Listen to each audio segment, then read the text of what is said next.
میں عورتوں کو غسل دیتی تھی۔ ایک رات ایک بوڑھا آدمی آیا اور کہنے لگا، جلدی کرو، میت کو غسل دینا ہے۔ میں گئی تو وہاں میت کے علاوہ کوئی نہ تھا۔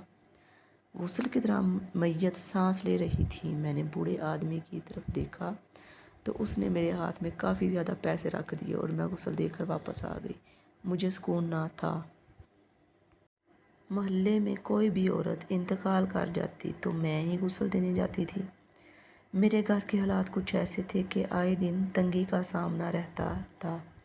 وہی مہنگائی کا رونا دھونا، کم آمدن، خرچے زیادہ، اس لیے میت کو نہلانے کے پیسے میں اپنی مرضی کے مانگتی تھی اور میں تو یہ دعا بھی نہیں کر سکتی تھی کہ اللہ میرے کام میں ترقی دے۔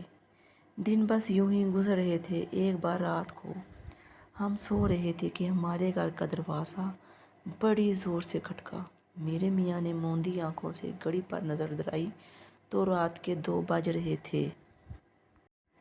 میرے شوہر بیزار سے اٹھ گئے اور کہنے لگے، اس وقت کون ہو سکتا ہے؟ پھر وہ اٹھ کر کمرے سے باہر چلے گئے۔ کچھ دیر بعد لوٹ کر آئے تو مجھے جگانے لگے۔ کہنے لگے، کوئی بوڑھا شخص ہے، کہہ رہا ہے کہ اس کی بیوی مر چکی ہے، اسے ابھی غسل دے کر دفنانا ہے۔ میں نے کوفر سے کروٹ بدلی تھی۔ پھر میاں سے کہا کہ یہ بھی کوئی وقت ہے عورت کو غسل دینے کا؟ اس بوڑھے سے صبح کا انتظار نہیں ہوتا؟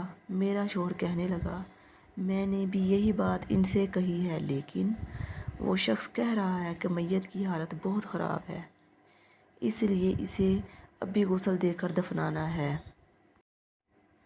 اب تمہیں یہ کام آتا ہے، کر دو جا کر، اچھا ہے، 4 پیسے بن جائیں گے۔ میں تمہارے ساتھ چلتا ہوں، تم میت کو غسل دینا اور میرے ساتھ واپس آ جانا۔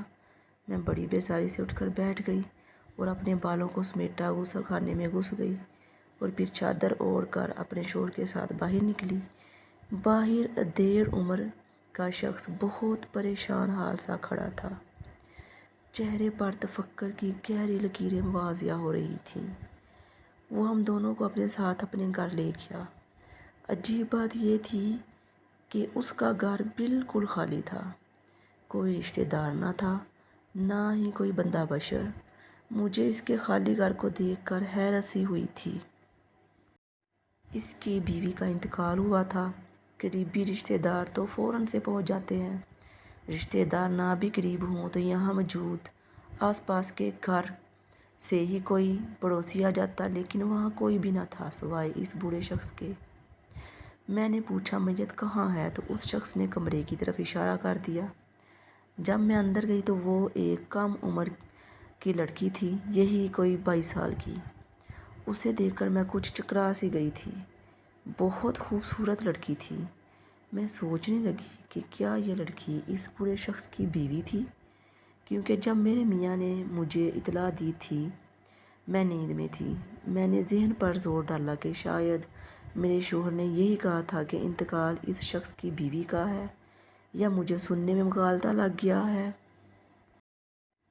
شاید کہ بیٹی کہا ہوگا۔ یہ تو بہت کم عمر لڑکی تھی، بہت خوبصورت اور حسین تھی۔ مجھے اس کی جوان موت پر دکھ ہوا تھا۔ ایسا بھی اسے کیا ہوا تھا کہ مر ہی گئی؟ بہرحال میں نے اپنا کام شروع کیا۔ اس لڑکی کی میت ایک چارپائی پر ہی موجود تھی۔ میں نے جب دوپٹہ اس میت کے گلے سے ہٹایا تو اسے دیکھ کر میرا دل دھک سے رہ گیا، ہاتھ وہیں تھم گئے۔ اس میت کا گلا لال سا ہو رہا تھا۔ پہلا شبہ مجھے یہی ہوا جیسے کسی نے دوپٹہ سے اس کا گلا دبانے کی کوشش کی ہو، کیونکہ جب دوپٹہ کچھ اسی انداز سے اس کے گلے میں تھا، اس سوچ نے تو مجھ پر بدحواسی سی طاری کر دی تھی۔ Part 1 to be continued. This story. Please like, share, comments and subscribe my channel. Thanks for watching.